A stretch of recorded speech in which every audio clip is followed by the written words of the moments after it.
What's up, guys? Pokemon fam, YouTube fam. I hope you're having a great day today, guys. So, we're off to a great start this year on my end in 2025. Great start so far. And I'm being completely sarcastic. So, I'm going to go ahead and share the story with you guys that I ended up getting on my phone today. And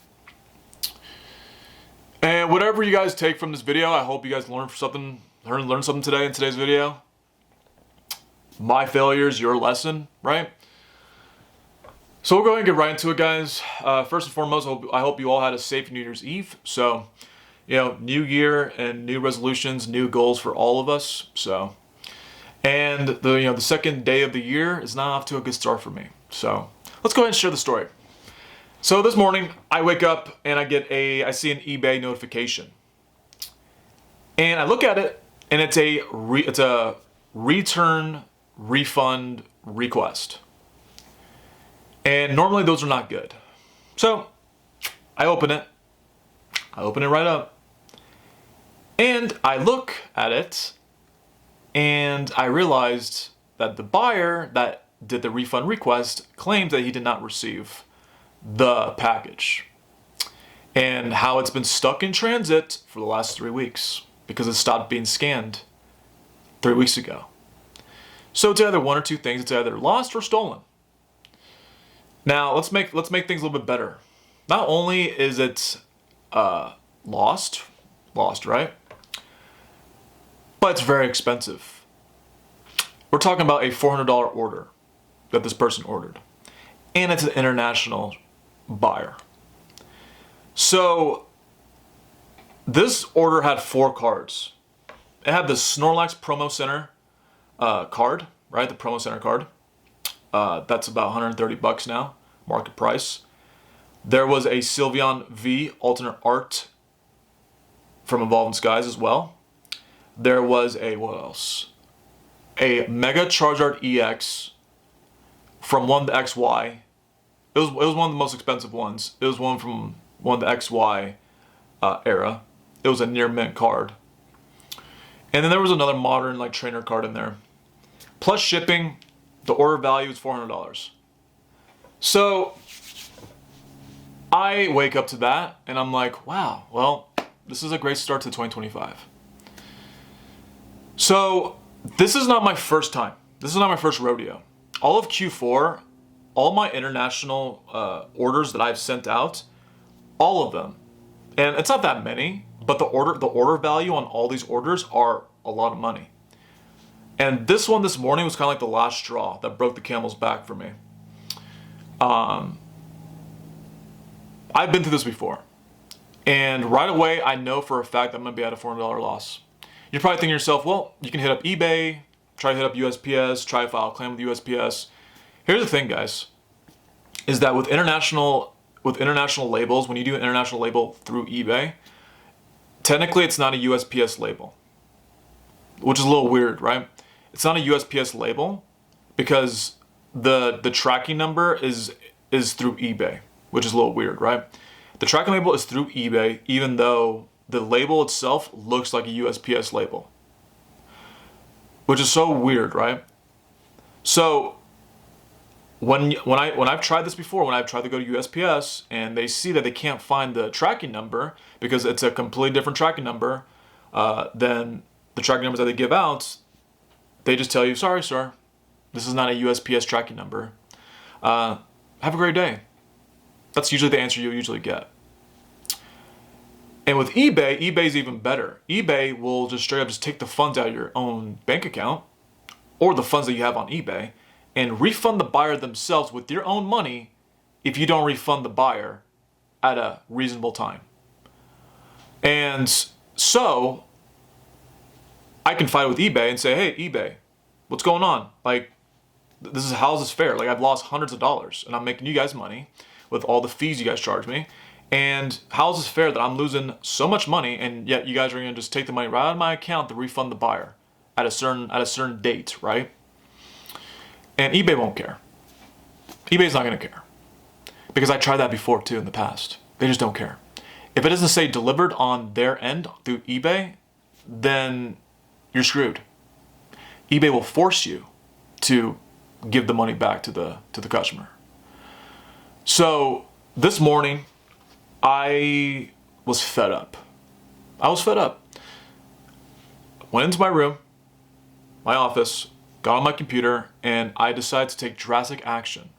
Extremely drastic, to the point where this could negatively affect my store. I'm taking a huge risk because of how the algorithm works on eBay.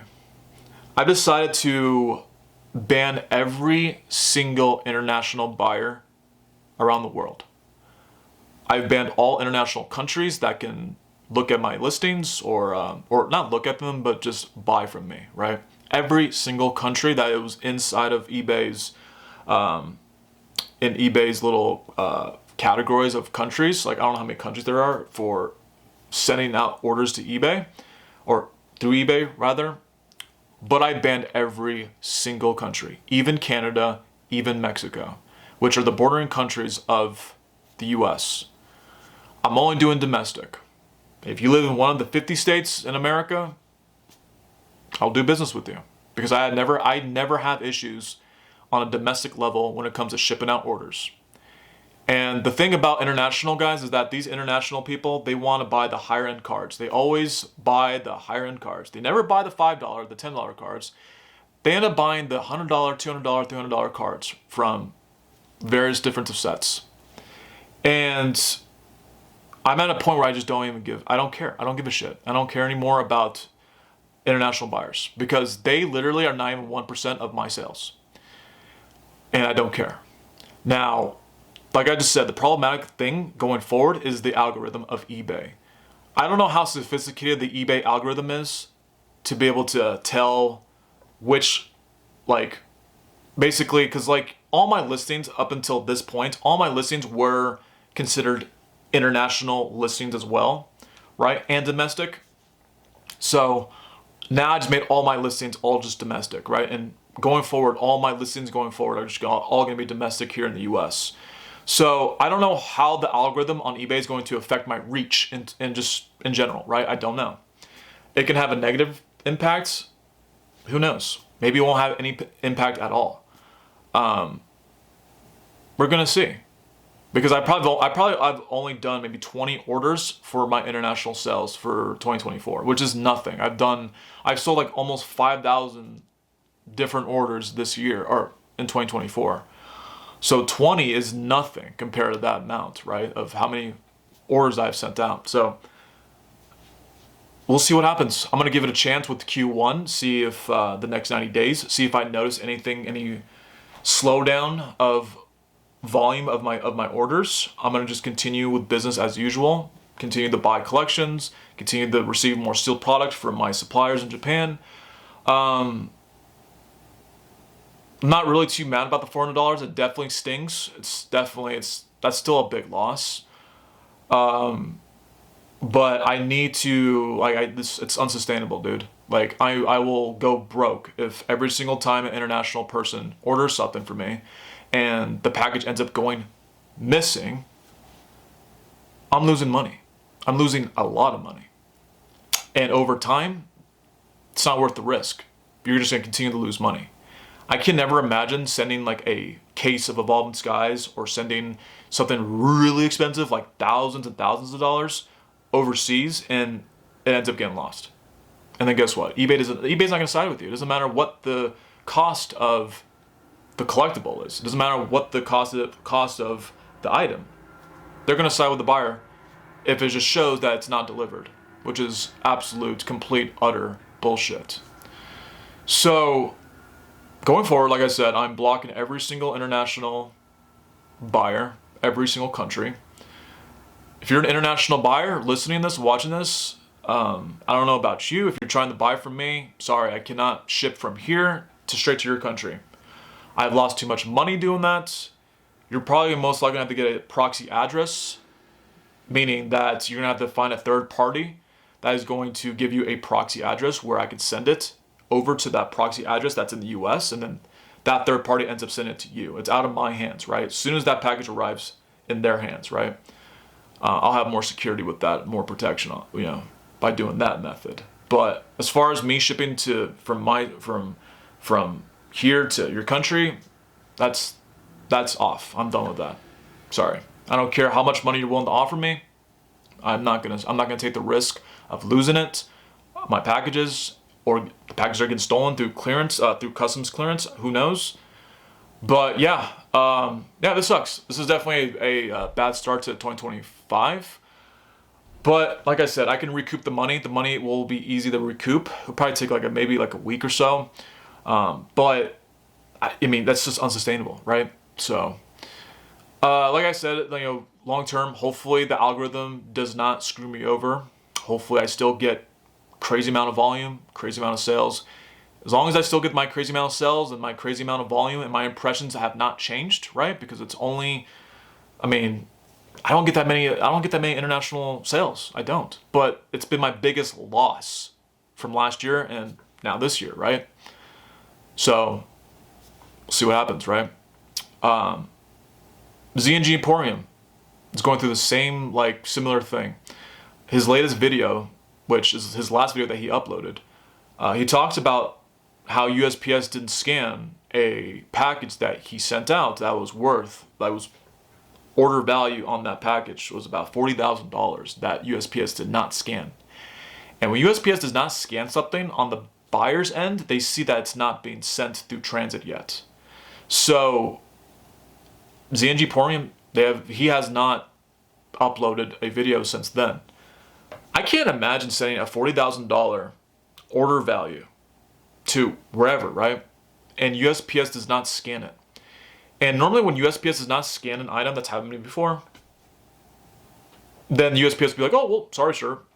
You didn't deliver the package. Sorry, sir. Do you have insurance on it? Oh, okay. Do you have insurance on it? Okay, cool. Oh, sorry, sir. We only covered this amount of, your package. So, on the 40 grand package, maybe we can only insure you $100. You get what I'm saying? USPS has been a terrible experience the last quarter. And my little $400 package compared to ZNG Emporium's hassle with 40 grand on a 40 grand package that USPS did not scan. Wow. Yeah.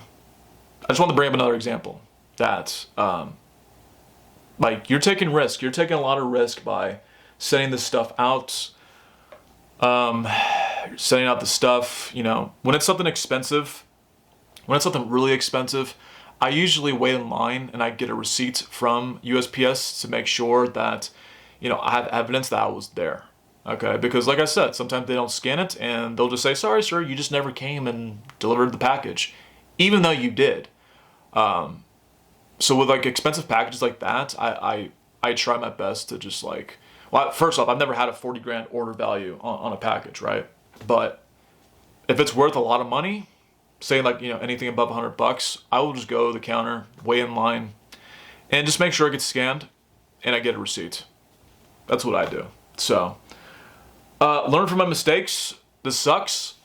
Big loss, lost a lot, hundreds of dollars this past Q4.